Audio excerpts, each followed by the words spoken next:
Magandang araw, Bayang Pilipinas.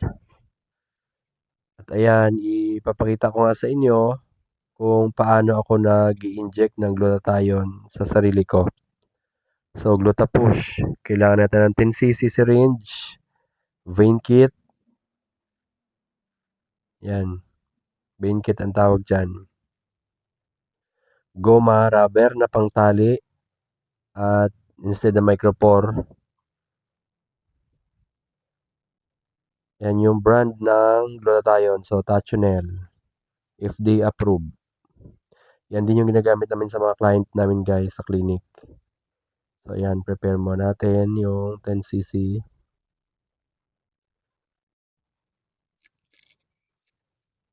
Alcohol tayo para malinis yung kamay.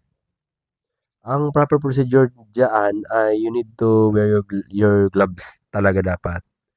Pero sa sarili ko lang naman at kaliligo ko lang, so nag-disinfect na lang tayo ng alcohol. So ayan yung mga gagamitin natin. Check mo natin yung expiration.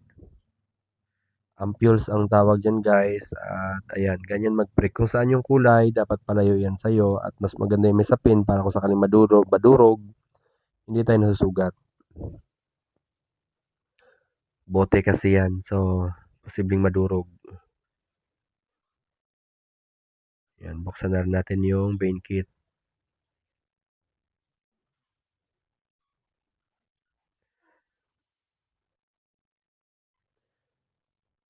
At ayan yung vials. Diyan nakalagay yung glutathione mismo. So, powder kasi yung glutathione. Kailangan siyang i-incorporate doon sa distilled water na nakalagay doon sa ampules.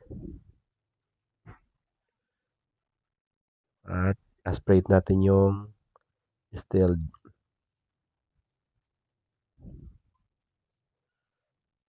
Ayan.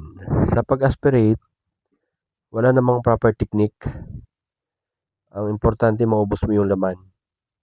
So, bahala ka kung paano mo siya gagawin. At ayan. Ayan, nasanay lang kasi ako dyan na laging walang naiiwan dapat na hangin. Sa mga medical professional, alam nila yan kung bakit.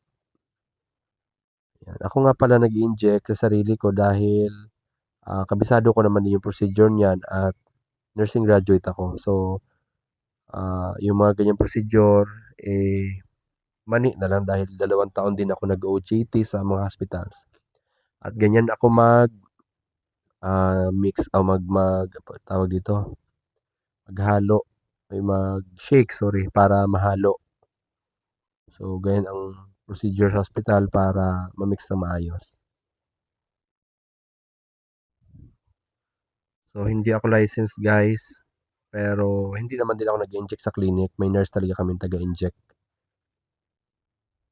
Pero ako sa sarili ko ang nag-i-inject. Ayan. So, aspirate din natin na. Okay. Ang vials pala ay negative ang pressure niyan. So,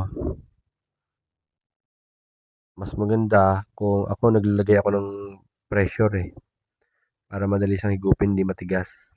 Pero pwede naman yan na wala dahil may technique dyan kung paano maubos yung laman. Depende yan kung paano siya hihigupin. Para importante na naman dyan maubos yung laman. Sayang kasi yung gamot lalo pag sa clinic, ibinabayaran ng customer ang bawat patak niyan. Ayan. Minsan pinapataob. Actually, pag pinataob mo kasi yan, mas maganda yung pag nakataob. Pero ako kasi sanay naman ako nakatagilid lang. Nauubos ko naman siya kahit nakatagilid. Pero pag nakataob yan talaga, ubos talaga yan kasi yung curve nung vials ay mas maliit pag nakataob. So, mauubos mo talaga yung laman. Sanay naman kasi ako na nauubos ko naman laman kahit nakatagilid lang. Yan, saka tinatanggalan. Nasasanay lagi akong tanggalan ng hangin. Bawat lagay ko ng mga liquid na component.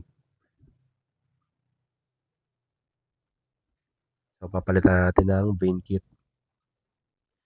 Yan, sa vein kit naman kailangan mong i-push muna yung fluid, yung liquid doon sa pinakadulo, paapawin mo siya ng konti para wala talagang hangin din. Sa mga, ayun, sa mga medical professional, alam nila yun kung bakit kailangan walang hangin. Hindi naman pwede kasing magpasok ng hangin sa katawan, masakit sa puso yan.